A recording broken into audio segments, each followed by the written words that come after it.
হঠাৎ করেই জামাত ইসলামের এত কূটনৈতিক গুরুত্ব, কূটনৈতিক ইম্পর্টেন্স তাদের, এর নেপথ্যের কারণ কি? দর্শক, আপনাদের অবগতির জন্য জানাচ্ছি এবং সর্বশেষ কি ঘটেছে সেটা সহ জানাবো, সেটাই মূলত বিশ্লেষণ করব। যে গত এক মাসের কথা যদি বলি, জামাত ইসলামী যে কূটনৈতিক গুরুত্ব পেয়েছে আন্তর্জাতিক সম্প্রদায়ের কাছে, জামাতের ইতিহাসে কখনো এত গুরুত্ব পায়নি। 2001 সাল থেকে 2006 সাল পর্যন্ত যখন জামাত ইসলামী বিএনপির সাথে ক্ষমতা ছিল, তখনও জামাতের কূটনৈতিক গুরুত্ব এত ছিল না। একের পর এক ধারাবাহিকভাবে প্রভাবশালী কূটনৈতিক মিশনগুলো জামাত ইসলামের আমিরের শিডিউল নিয়ে তার সাথে সাক্ষাৎ করছেন, তার সাথে খাতির করছেন। হ্যাঁ, জামাতও অনেক সময় তাদের শিডিউল চায়, তাদের সাথে বৈঠক করে, আর শিডিউল চাইলেই মিলে যায়। কিন্তু সবচেয়ে বেশি যেটা, যে জামাতের কাছে আসে, জামাত যে তাদের কাছে যায় তা না, জামাতের কাছে তারা আসে। এই নজিরবিহীন কূটনৈতিক তাৎপর্য জামাত ইসলামীর গুরুত্ব, এর কারণটা কি হতে পারে? অতীতে কেন এটা হয়নি?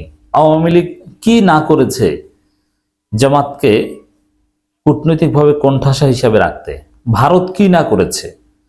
যুক্তরাষ্ট্রকে বলেছে, ইউরোপীয় ইউনিয়নকে বলেছে, মানে সব সময় এমন একটা ভাইব তৈরি করেছিল আওয়ামী লীগ ভারত, যে জামাতের হাত থেকে বাংলাদেশকে রক্ষা করতে হলে আওয়ামী লীগ কি দরকার, আর জামাত আসা মানে বাংলাদেশে মৌলবাদীদের উত্থান হওয়া, উগ্রবাদীদের উত্থান হওয়া, জঙ্গিবাদীদের উত্থান হওয়া।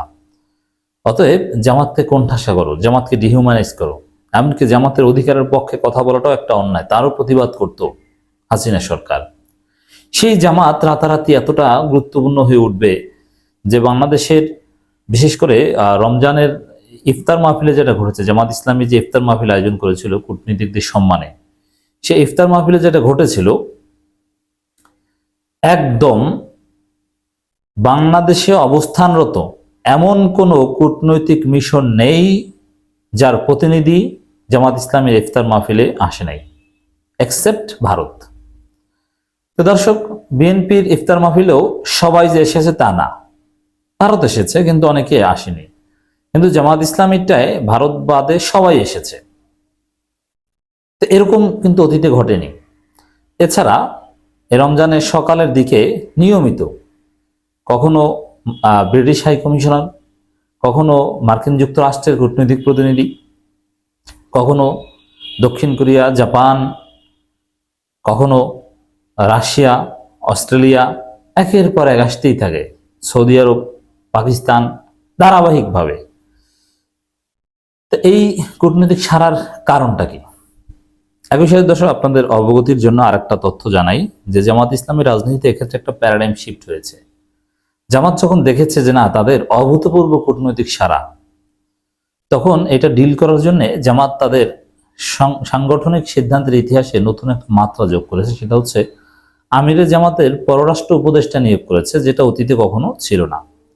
আমিরে জামাতের পররাষ্ট্র উপদেষ্টা বলতে কিছু ছিল না।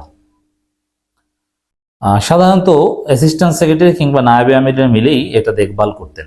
যেমন জামাতের সাবেক নেতাদের ক্ষেত্রে পররাষ্ট্র নীতিটা বেসিক্যালি দেখতেন একসময় ব্যারিস্টার আব্দুর রাজ্জাক। অতএব তিনি অঘোষিত পররাষ্ট্র উপদেষ্টা আমিরে জামাতের, তিনিই থাকতেন। তার আগে কামরুজ্জামান, কাদের মোল্লা, এরা মিলে ঝিলে দেখতেন। মীর কাসেম আলী কিছু উইং দেখতেন। আলাদাভাবে পররাষ্ট্র উপদেষ্টা কখনো নিয়োগ করা হয়নি। কিন্তু এই প্রথম আমরা দেখতে পাচ্ছি, এটা জামাত অফিসিয়ালি প্রচারও করছে, প্রেস রিলিজ এটা উল্লেখ করছে যে আমিরে জামাতের পররাষ্ট্র উপদেষ্টা, আমিরে জামাত পররাষ্ট্র উপদেষ্টা নিয়োগ করেছে। তা সর্বশেষ যেটা ঘটেছে, আমিরে জামাতের সাথে ইউরোপীয় ইউনিয়নের মান্যবর রাষ্ট্রদূতের সৌজন্য সাক্ষাৎ। এই সৌজন্য সাক্ষাৎ, এটা এদিকেই আমি আসছি, কনক্লুডিং রিমার্কে বা নেপথ্যের কারণ বিশ্লেষণে এটাই উঠে আসবে। 19 মার্চ বেলা 2:30টায় বাংলাদেশ জামাত ইসলামের আমির ডাক্তার শফিকুর রহমান তার নিজ কার্যালয়ে বাংলাদেশে নিযুক্ত ইউরোপীয় ইউনিয়নের মান্যবর অ্যাম্বাসেডর মিস্টার মাইকেল মিলার এর সাথে এক বৈঠকে মিলিত হন। এ সময় তারা পরস্পর কুশল বিনিময় করেন। বৈঠকটি অত্যন্ত আন্তরিকতা ও হৃদ্যতাপূর্ণ পরিবেশে অনুষ্ঠিত হয়। বৈঠকে তার সমসাময়িক বিভিন্ন বিষয় নিয়ে আলোচনা করেন। ভবিষ্যতে ইউরোপীয় ইউনিয়ন এবং বাংলাদেশের বন্ধুত্বপূর্ণ পারস্পরিক সম্পর্ক আরো জোরদার হবে বলে তারা আশাবাদ ব্যক্ত করেন। আমিরে জামাতের সাথে উপস্থিত ছিলেন সংগঠনের কেন্দ্রীয় নায়েবে আমির ডাক্তার সৈয়দ আবদুল্লাহ মোহাম্মদ তাহের এবং ওই আমিরে জামাতের পররাষ্ট্র বিষয়ক উপদেষ্টা। এই চারজনের ছবি আমরা দেখতে পাচ্ছি, গণমাধ্যমে পাঠিয়েছে। এই যে সৌজন্য সাক্ষাৎ অথবা কখনো বৈঠক, যে নামেই হোক না কেন, মানে এটার স্পষ্ট কারণ যে পৃথিবীর সব কূটনৈতিক মিশন কিংবা রাষ্ট্রগুলো মনে করে বাংলাদেশের ত্রয়োদশ জাতীয় নির্বাচনে অঘটন ঘটতে পারে। অঘটন বলতে অপ্রত্যাশিতভাবে নতুন কেউ ক্ষমতায় আসতে পারে, আর সেই নতুন ক্ষমতার কেন্দ্রবিন্দুতে থাকতে পারে জামাত ইসলামী, থাকতে পারে নাও থাকতে পারে। অতএব যেহেতু তাদের সাথে দ্বিপাক্ষিক সম্পর্কের বিষয়টা নিশ্চিত করা উচিত, এজন্য জামাত ইসলামীকে আস্থা নেওয়া দরকার বা জামাতের সাথে এমনভাবে আগেভাগেই সম্পর্ক তৈরি করা দরকার যাতে ক্ষমতা আসতে নির্বিঘ্নে সুন্দরভাবে তাদের সাথে কূটনৈতিক সম্পর্ক অপারেট করা যায়। তো এখন জামাতের যে গুরুত্ব এবং সর্বশেষ যেটা ঘটেছে, এটার তাৎপর্য বা নেপথ্যের কারণ একটাই, যে অনেকে মনে করে নানান সমীকরণে বাংলাদেশে জামাত ইসলামী হয়তো ক্ষমতার কেন্দ্রে আসতে পারে।